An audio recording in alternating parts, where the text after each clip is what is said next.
भाई साहब क्या जबरदस्त किस्म का सेमीफाइनल हुआ है यार। 250 करके भी इंडिया एंड तक फंसा हुआ था, इंग्लैंड चेस कर सकता था, क्योंकि पाकिस्तानी फैंस इंग्लैंड को तो सपोर्ट नहीं कर रहे थे, क्योंकि अगर आप लोग कर रहे थे तो ये आप लोग की नहुसत थी जिसकी वजह से इंग्लैंड हार चुका है, वरना वो जीत भी सकते थे। बात दरअसल वही है कि 250 रन के ऊपर ही जो है मैच खत्म हो जाए। नॉकआउट मैचेस के अंदर क्या प्रेशर, क्या ये क्या, हम तो नॉकआउट के ऊपर वैसे भी जाके लाइसेंस ले लेते हैं कि भाई नॉकआउट का प्रेशर ही कुछ और होता है। 170 रन चेज करना नॉकआउट में कोई आसान काम नहीं होता। खैर हम भी क्या बात करें, कौन सा प्रेशर है, किसके लिए आसान है, किसके लिए आसान नहीं है। हमने तो पिछले 4 साल से कोई नॉकआउट देखा ही नहीं है। हमारे लिए तो नॉकआउट जो फर्स्ट राउंड होता है उसके अंदर ही एसोसिएट नेशन ही बने हुए होते हैं। अभी भी जैसे कि हम पहले भी बात कर चुके हैं, नेदरलैंड्स का शुक्रिया कि उन्होंने कैच ड्रॉप किया था फहीम अशरफ का, नहीं तो हम फर्स्ट राउंड से निकल रहे थे, हम सेकंड राउंड में भी नहीं आ रहे थे, जिसके अंदर बारिश की वजह से हम एंड तक जिंदा रहे हैं। 250 रन किए हैं इंडिया ने सेमीफाइनल के अंदर। T20 के मैच के अंदर हमसे टेस्ट मैच के अंदर इतने रन नहीं हो रहे। बॉबी और रिजवान बेहोश हो चुके हैं, कोमा में गए हैं इस वक्त, उनके ऊपर पानी की छींटे डाले जा रहे हैं कि नहीं नहीं ये T20 के अंदर ही हुआ। आप लोग क्या कैसी बातें कर रहे हैं, क्यों मजाक कर रहे हैं मेरे साथ। होश में आते ही सबसे पहला क्वेश्चन बॉबी ने ये किया। ऐसे भोंडे मजाक मुझे बिल्कुल पसंद नहीं है। फ्लैट पिच, ये पिच वो पिच, बॉलर्स के लिए कुछ नहीं है। बुमरे को देख लिया भाई, बुमरे को छोड़ो पांडु को देख लिया। उन्होंने कहा कि भाई हम बुमरे को नहीं मारेंगे, चलो इसको रिस्पेक्ट दे भी दे देंगे, जो भी है। 6 रन दे के गया, 6 क्या 10 रन भी दे जाता है उस मौके के ऊपर आके। रिक्वायर्ड रन रेट आपकी 15-16 पे गई हुई, आप उसके अंदर वैसे भी आप जी जाते हैं, फिर भी वो 6-6 रन देके जा रहा है। उसको तो चलो जो रिस्पेक्ट दी है कि नहीं दी है। अगला 19वां ओवर देखा अपने पांडु का, मतलब इंग्लैंड के पास उस वक्त कुछ भी नहीं था। उन्होंने कहा कि यार अब क्या विकेटों का क्या बचाना है, क्या नहीं करना, बंदा आपका सेंचुरी के ऊपर खड़ा हुआ है, जाके मारो जितने मारने। उनका बस चलता तो वो 55 रन बनाते 2 ओवर्स के अंदर, लेकिन नहीं बना सके। इसको कहते हैं दोस्तों डेथ बॉलिंग। हमारे जो स्पेयर हेड प्रीमियम बॉलर थे ना, अभी उस दिन श्रीलंका के खिलाफ 28 देने वाला था आखिरी 1 ओवर के अंदर। 28 रन, 19 बॉलों के ऊपर 48 के 50 रन चाहिए थे इनको जीतने के लिए। कुछ याद आया आपको? 18 बॉलों के ऊपर इतने रन चाहिए थे जब कोहली खड़ा हुआ था, हमारे रूफी और शाहीन साहब स्पेयर हेड ऑस्ट्रेलिया की कंडीशंस के अंदर बॉलिंग करा रहे थे, जहां पे बॉल नजर नहीं आती, इधर छाती से गुजर रही होती, नजर नहीं आ रही होती। इन कंडीशंस के अंदर वो हमें मार के गए थे। सेम इक्वेशन थी। और अभी तो आखिरी ओवर के अंदर 30, मतलब ये भी नहीं है कि आखिरी ओवर में चलो हमारे तो हो गए थे ना, आखिरी ओवर में 15 रन फिर भी पड़े हुए थे हमसे, फिर भी 15 नहीं डिफेंड हुए थे। उस सिचुएशन तक भी नहीं लेके आए। अगर इनको कहीं मिल जाते 15-16 रन, इवन 20 रन भी मिल जाते, इंग्लैंड ने कर जाना था चेस। और आपने देख लिया एंड में मारे उन्होंने 2-3 छक्के तो मार ही दी। ये फर्क है भाई। इस लेवल हम लोग रोते रहते हैं जी हमारी स्ट्राइक रेट नीचे है, 250 किस तरह होते हैं फलाना। उस दिन हमारा स्टार्ट देखा था आप लोगों ने, 170-180 के ऊपर पहली विकेट गिरी है, हमसे तब 250 नहीं हुए थे, जब ऑल द मोर रीजंस थे कि यार 250 मार के 60 रन से हमने जीतना है। और ऐसे स्टार्ट के बाद हमसे 250 नहीं हुआ था, हम तकरीबन ऑल आउट हो गए थे, 220 मर की हुआ था, 30-40 रन नहीं बनाए थे पूरी टीम ने, क्योंकि मेंटल ब्लॉक है। हम लोग जा ही नहीं सकते। हमारे दिमाग में 200 जो है वो अनरियल चीज है कि 200 भी नहीं हो सकता, तो इसलिए हम 170-180 के ऊपर जो खुश हो जाते हैं कि बड़ा स्कोर करके आ गए। मेंटल ब्लॉक लगा हुआ है। उस दिन जब 200 के ऊपर जा रहे थे तो उस दिन मेंटल ब्लॉक फिर आ गया, क्योंकि आपका थॉट प्रोसेस ही यही है कि 200 तो बहुत स्कोर होता है। तो जब 250 होना चाहिए था तब भी हम 250 नहीं करके गए थे। 8 विकेटें 9 विकेटें हाथ में थी तब हमसे 250 नहीं हुआ था। ये सारे मेंटल ब्लॉक हैं जो कि हमें लगे हुए। हम बैटिंग को रोते रहते हैं, हमारे पास कोई एक बॉलर निकाल के दिखा दो मुझे जिसको आप दे सकें बॉल के, यार तू 15 रन डिफेंड कर ले। जो हैं वो जमान खान वगैरह, उनको नेड़े भी नहीं लगने देंगे भाई। बीबीएल में गया है, उसने 2-3 मैचेस खेले होंगे, 2 के अंदर, एक में तो मैंने तो मैच बना था क्या, 3 मैचेस में से 2 के अंदर वो इंपैक्ट करा के आए, एक ओवर के अंदर। आखिर में मेरे में कोई 7 रन भी उसने एक डिफेंड किया था आखिरी ओवर के अंदर। कितने लोगों ने बात की उसके बारे में। सबसे बड़ा प्रॉब्लम ही आपका ये, आपके डेथ बॉलर कोई नहीं। जमान खान के बारे में कोई बात ही नहीं कर रहा, क्योंकि वो जिनकी जगह पे आएगा उनको नहीं निकाल सकते। उनका इतना बड़ा पावा है कि उनको निकाल ही नहीं सकते। जो जो इनकी रिप्लेसमेंट बनने की कोशिश करेगा वो सर्किट से ही निकल जाएगा। दोस्तों शुरू से चल रहा था, वो जितनी मर्जी स्ट्राइक रेट के ऊपर जा रहे हैं इंग्लैंड वाले, शुरू से चल रहा था कि ठीक है पीछे 11 ओवर्स रह गए, लेकिन 3 इसमें बुमरे के हैं। और सारा का सारा आपका जो पूरा एक डिफरेंस रहा है पूरी गेम के अंदर वो बुमरे का रहा है। लेकिन खैर जो मैच टर्निंग इवेंट थे ना वो थे उनके कैचेस। अक्षर पटेल ने जो कैचेस पकड़े, एक भी कैच ऐसा पकड़ा होना तो आप जीत जाते हैं। उसने 2 कैचेस पकड़े। एक तो छक्का था जो कि उसने पकड़ा है, वो आउट हुआ है। वो कितने क्रूशियल टाइम के ऊपर कैसा कैच, अंडर प्रेशर कैसा कैच पकड़ा है। और जो पहले वाला पकड़ा था ब्रुक्स साहब का, इतना भाग के आप अगर मतलब उस एफर्ट भी कर लेना उसको रोकने की, उसी के ऊपर तालियां बज जाती हैं कि यार गुड एफर्ट। अगले ने पकड़ भी लिया और फिर छोड़ा भी नहीं, और ऐसा कमाल कैच पकड़ा है, वो भी ब्रुक्स साहब का पकड़ा है।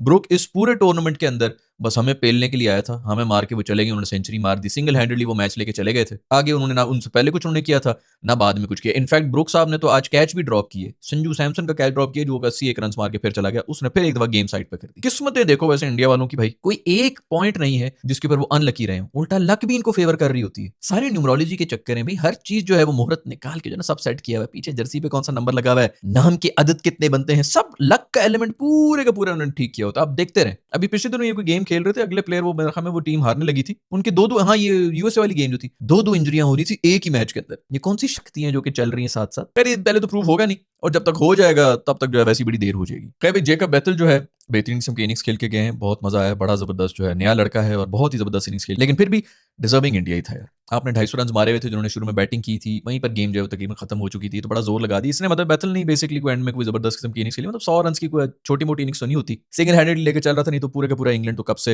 हार मान के निकला हुआ था। उनका जो टॉप ऑर्डर उनके सारे जितने भी एक्सपर्ट्स हैं वो आके शुरू में पावर प्ले के अंदर ही बेसिकली गंद करके निकल गए थे। ये जब भी इनकी ये इंडिया की जो मैं बैटिंग देख रहा होता था, जो नए बच्चे जो हैं इनकी, हमेशा मुझे ये लगता था कि यार फुलझड़ियां ही उड़ा रहे हैं, कोई बड़े लेवल के ऊपर आके किसी भी नॉकआउट स्टेज के ऊपर आके पैनिक करेंगे, अंडर प्रेशर जो है वो टूट जाएंगे, ये सब चीजें होंगी। और ये सब मैं तब कहता था जब संजू सैमसन नहीं था। वो बंदा जब से इस बैटिंग लाइनअप के अंदर आया ना, एक मैच्योरिटी आ गई है, वो खेल भी सकता है, मॉडर्न डे क्रिकेट भी खेलता है और मैच्योरिटी के साथ खेल रहा था। 2 मैचेस तो वो सिंगल हैंडेडली आपको जिता के ले गया है। अभी जो वेस्ट इंडीज वाला जो मैच था उसके अंदर 200 चेस कर रहे थे, ये छोटी मोटी बात नहीं होती, मस्ट विन गेम थी, वो भी नॉकआउट सिचुएशन ही थी, हाई प्रेशर था, आपके दूसरे एंड के ऊपर विकेटें भी गिर रही हैं और आप 200 ऐसे चेस करके गए जैसे वॉक इन द पार्क हो, कहीं पे कोई लड़खड़ाई भी नहीं, कुछ भी नहीं हुआ, सिंगल हैंडेडली वो भी लेके गया और इस मैच के अंदर भी सिंगल हैंडेडली वो आपको लेके गया है। ब्रुक्स आपके लिए तालियां होनी चाहिए, इतना खूबसूरत कैच उन्होंने जो है वो ड्रॉप किया था वहां पर, मतलब उसने तो फिर आगे जाके 50-60 रन मजीद मार दिए थे, जो भी 20 के ऊपर था जब भी था उसका कैच ड्रॉप हुआ था। लेकिन अगर यहाँ पे 20 रन भी कम होते इंडिया के, बाकी भी आके उनका रुकने तो नहीं था, उन्होंने आके मारना ही था, लेकिन अगर 20 रन भी कम होते तो इंग्लैंड जीत गया। तो ब्रुक भाई इस पूरे टूर्नामेंट में सिर्फ हमें मारने के लिए आए थे, तो ऐसी कोई भैड़ी किस्मत है ना यार हमारी भी। स्काई के कैच की वजह से इंडिया जो है पिछला वर्ल्ड कप जीता था और अभी फाइनल का तो मुझे कुछ पता नहीं है, लेकिन अगर फाइनल जीता ना तो ये अक्षर पटेल के कैचेस की वजह से, ये इन कैचेस की वजह से जीत रहे हैं। अक्षर पटेल की क्या फिटनेस है, जो आप लोग कह रहे हैं बड़ी फिटनेस, तो ये वो मेरी डाइट फलाना ये वो, मासूम के हल्के पड़े में आंखों के नीचे, कमजोरी है उसको, वीकनेसेस है, इसको फिटनेस नहीं कहते, इसको कहते हैं दोस्तों ट्रेनिंग। वो ट्रेनिंग करते रहते हैं, वो पूरी पूरी रात भी जो है ना, इस उनकी प्रायोरिटी सिर्फ क्रिकेट है, इनके जो प्लेयर्स की। मैं 1000 दफा आपको बता चुका हूं भाई, ये पावर हिटिंग की बातें कर रहे हैं, एब्सोल्युटली जीरो एफर्ट के साथ इनकी बैट स्पीड की वजह से आपके जो छक्के जा रहे होते हैं, पूरे मोमेंटम से लेके आते हैं, एनर्जी ट्रांसफर करते हैं, बल्ले के एंड के ऊपर लेके आते हैं, बॉल लगती है, बॉल मैं कहता हूं 100 मीटर से नीचे रुक के तो दिखाए विद जीरो एफर्ट। बहुत फिट है, इसमें फिटनेस को कोई लेना देना ही नहीं है, ये दिमाग है, बायोमैकेनिक्स है, जो कि हमें पता ही नहीं है। पूरे पाकिस्तान में इस वक्त आई कैन बेट यू एक भी बैटर नहीं होगा जिसको इस चीज के बारे में पता होगा कि किस तरह पावर जनरेट करती है। वो कोई फास्ट बॉलर्स को फिर भी पता होगा, वो भी अब खत्म हो गए खैर पाकिस्तान में, तो वो भी नहीं आ रहे हैं कि कैसे बॉडी को रोक के सारी की सारी स्पीड जो है वो पावर वो ट्रांसफर की जाती है बॉल के अंदर। वही सब चक्कर बैटिंग के अंदर भी होता है कि कैसे बॉडी को रोक के सारी की सारी पावर आपने बैट के अंदर ट्रांसफर करनी है। वो जब बॉल पे जाती है तो बॉल आपकी भाई 70 मीटर से नीचे नहीं रुकती, और जब आपकी गेम छक्कों के ऊपर आ जाती है ना, फिर आपकी फील्डिंग की भी जरूरत नहीं पड़ती। इसी के ऊपर पाकिस्तान सबसे ज्यादा मार खा रहा है, वरना हमें नहीं पता 2010 से, मतलब 2009-7 जब से भी T20 शुरू हुआ है, हर कोई बंदा इसी चीज को रो रहा था ना भाई, एग्रेसिव क्रिकेट है, शॉर्ट हर बॉल पे आपने मारना होता है, ये होता है वो होता है। 2020 के बाद से क्या बेसिकली चेंज हुआ है? 2020 के बाद से ये चीज चेंज हुई है कि छक्के ज्यादा मारना शुरू हो गए। मार मार के आप चौकों से भी कर लेते हैं, 12 रन पर ओवर के हिसाब से आप 220 रन उससे भी बना लेते हैं, लेकिन चौके नहीं लग रहे, छक्के लग रहे हैं। और वो छक्के क्यों लग रहे हैं? बैट स्पीड तेज होगी, बायोमैकेनिक्स इनको पता चल गया। ये जो हमारे यहाँ पे लगे हुए जी, कलाइयां मोटी हो तो फलाना हो, ये मोटा हो वो मोटा हो, जिम जाके जान करो, पता नहीं भिंडियां खाओ थे, उबले हुए अंडे खाओ तो फलाना, पावर हिटिंग वगैरह कुछ भी नहीं चाहिए। अब जो लोग मेरी बात को समझ रहे हैं उनको मैं बता दूं कि ये जीरो एफर्ट के साथ पांड्या के हाथ से बल्ला निकला था ना, वो क्यों निकला था? ग्रिप लूज थी। और ये सिर्फ ग्रिप लूज करने से नहीं आता, ये विप मोशन जो है ये सारा का सारा बायोमैकेनिक्स उन्होंने समझी नहीं कि किस तरह ट्रांसफर करना है बल्ले तक, और फिर जब वो लॉन्ग हैंडल भी आ गया, वो सब चीजें आ गई हैं, ये उस पर मार रहे हैं। हमारे यहाँ पे सारे जो है वो जोर लगा लगा के पावर हिटिंग ये होती, पावर हिटिंग वो होती है, उसके अंदर यही होता है कि 2 लग जाएंगी, तीसरी बाउंड्री के ऊपर आउट हो जाएगा, लोग जो है डर के मारे कुछ करते ही नहीं। इनके तिलक वर्मा को उठा के देख लो,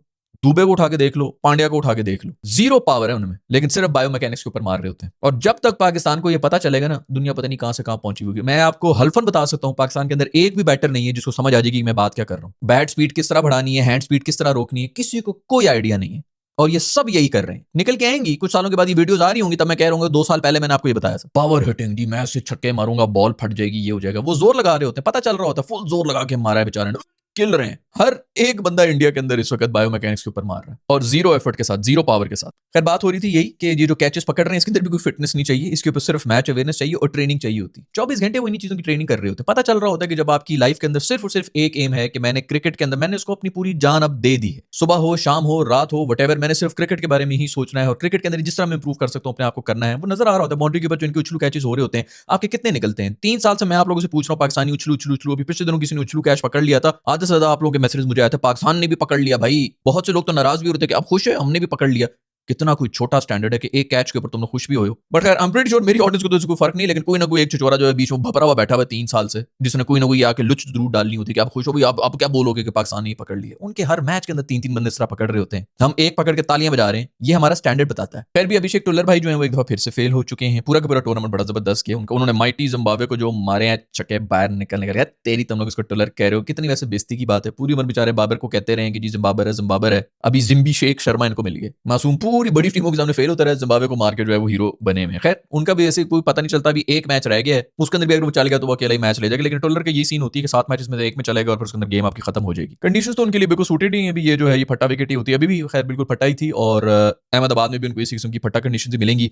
न्यूजीलैंड ने जो टीम खिलाई थी अभी पिछले मैच के अंदर, वो साउथ अफ्रीका तो पड़ गए थे। उनका वो एलन ने जो इनिंग्स खेली थी वो तो खैर बहुत ही अनरियल थी, 30 बॉलों के ऊपर आपने सेंचुरी मार दी, पीछे अगला क्या ही करेगा। तो गेम वहीं पर ओवर हो चुकी थी और दूसरा उनकी बैटिंग भी नहीं चली थी, कोलैप्स भी हो गया था। बट अगर अभी इंडिया के सामने इसी तरह ऑलराउंडर्स की टीम लेके गए तो बड़ा मुश्किल। वैसे देखा जाए तो इंडिया वाले भी ऑलराउंडर्स को खिला रहे होते हैं, न्यूजीलैंड वाले भी ऑलराउंडर्स को खिला रहे हैं। हमारे बेचारे हसन के पीछे हम पड़ गए क्योंकि हमारे ऑलराउंडर्स ही नालायक हैं। ये अभी आज फिर देख ले पांड्या को, उसने एंड में पांड्या ने ना सिर्फ बॉलिंग कराई बल्कि उसने बैटिंग में भी आके जो एंड में ये 20-25 रन ही फर्क रह गया था, आखिरी ओवर के अंदर 30 रन चाहिए थे। यहाँ पर अगर 15 रन चाहिए भी होते ना, 15 रन भी कम होते इंडिया के, तो मैच निकल गया था उनके हाथ से। कर भाई आर्चर मासूम भी जो है वो भी हम पे हीरो बने हुए थे और तो उन्होंने कुछ किया नहीं है। मेरे ख्याल में आज फिर बॉलिंग में जो है वो 50 खा के गए, रिकॉर्ड को छक्के भी खा के गए मेरा दोस्त। 7 छक्के पड़े मेरे दोस्त को, जितनी पेस से आ रही थी उतनी पेस से जा भी रही थी वापस। रूफी भाई हंस पड़े, उनकी हंसी निकल गई उनको देख के। आसपास के सारे मोहल्ले के लोग भी आके मुड़ के उनको देखा कि भाई होश में है आप। खैर अभी जाएगा मेरा दोस्त, देखना तुम लोगों को बांग्लादेश की सबसे ताकतवर बैटिंग लाइनअप को कैसे चीरता वो बीच में से निकलेगा। पूरी दुनिया यही कह रही होगी इसको तुम लोगों ने नहीं रखा था ना वर्ल्ड कप के अंदर, इसलिए आप लोग हार गए। तो अगले वर्ल्ड कप के लिए फिर इसको रेडी रखो। वो जो यूएसए से हमने आखिरी ओवर में जान शर्माई थी, 15 या 16 रन हमने रूफी भाई ने डिफेंड करने थे। बहुत कमाल, हमारे बड़े कमाल प्लेयर्स हैं भाई। कोई मैच मतलब मुझे समझ नहीं आती मैं कौन कौन से मैचेस निकाल के होंगे। इसके अंदर इसने जान शर्माई थी, उसके अंदर उसने जान शर्माई थी। फील्डिंग के हिसाब से बॉलिंग क्या होती है इनको ये नहीं पता है। इनसे आगे हम क्या एक्सपेक्ट करेंगे कि यार इन्होंने 15 बचाने हैं कि 25। जब आप फील्ड जो आपने सेट की थी उसके हिसाब से अगर आप बॉलिंग नहीं करा रहे तो आप तो शुक्र करें आप पे 36 नहीं पड़ रही। तो शुक्र करें युवराज जैसे लोग आजकल नहीं है, और ये भी शुक्र करें कि इंडिया के साथ हाई प्रेशर जो है वो आईसीसी टूर्नामेंट्स के अंदर ही खेलते हैं। अगर हम उनके साथ बायलैटरल सीरीज खेल होते हैं ना, जिनको खोल के वो खेल रहे होते हैं अपनी क्रिकेट जिससे वो खेलते हैं। ये युवराज वाली 6 छक्के वाली मैं आपको लिख के बता रहा हूं, कम से कम ही 3 दफा हमारे बॉलर्स खा चुके होते हैं इंडियन से। और पहली दफा इंडिया में शायद होता है कि उनका स्टेडियम फुल ना होता, वो भी बोर हो जाता है कि यार इस कचरा टीम के साथ क्या ही मैचेस करने। तो ये शुक्र करें, बल्कि हमारे तो वो आके प्रेस कॉन्फ्रेंस में ये बोल रहे होते हैं कि भाई हमने इंडिया को हराया है, आप लोगों से तो वो भी नहीं हुआ था। उन टीमों को कह रहे हैं कि हमने इंडिया को हरा दिया जो मतलब 5 साल के बाद कहीं जाके एक दफा इंडिया के साथ एक मैच खेलते थे। उसके अंदर भी इंडिया डरा हुआ होता था कि यार इनको हराएंगे किस तरह, और हरा के वो सेलिब्रेट करते थे। अब उनकी सेलिब्रेशंस नहीं होती।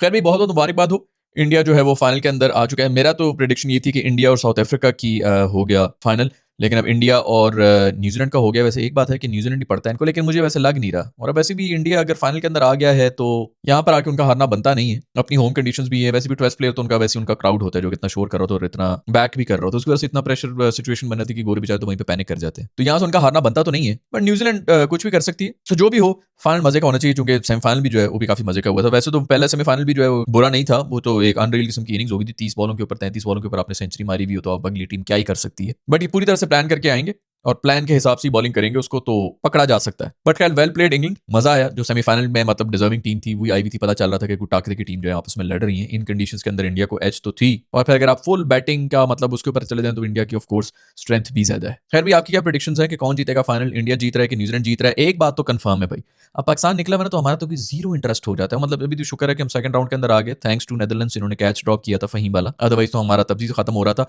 हमारा कोई इंटरेस्ट रहता ही नहीं है। इंडिया रहता है तो टूर्नामेंट के अंदर हमारा भी हल्का फुल्का सा जो इंटरेस्ट रहता है, और कोई ना कोई वैसे भी मतलब इंडियंस तो सब देख ही रही होते हैं तो टूर्नामेंट होता है। इट्स वेरी अनफॉर्चुनेट कि बाकी पूरी दुनिया के अंदर क्रिकेट बिल्कुल डिक्लाइन पे जा रहा है, मर गया। लेकिन फिर भी इंडिया रहता है तो कम से कम कुछ ना कुछ लाइफ रहती है टूर्नामेंट्स में, अदरवाइज वर्ल्ड कप तो नहीं रहता। तो ये तो अच्छी बात है कि इंडिया फाइनल में भी आया, कम से कम फाइनल का भी थोड़ा बहुत इंटरेस्ट तो रहेगा। फिर आप लोगों की जो भी प्रेडिक्शंस है नीचे कमेंट्स में लिख के बता दें। पाकिस्तान की ओडीआई टीम जो है नई नवेली टीम अनाउंस हो चुकी है, उसके अंदर बाबर को भी ड्रॉप कर दिया गया है, साइम को भी ड्रॉप कर दिया गया है। अजीब ही एक मतलब जो ओडीआई के आपके स्पेशलिस्ट प्लेयर्स थे उनको निकाल दिया गया है। इसके ऊपर मैंने वीडियो बनाई है, यहाँ पर मैं उसका लिंक डाल दूंगा, आप लोग उसको भी जाके देख सकते हैं। See in the next video, bye.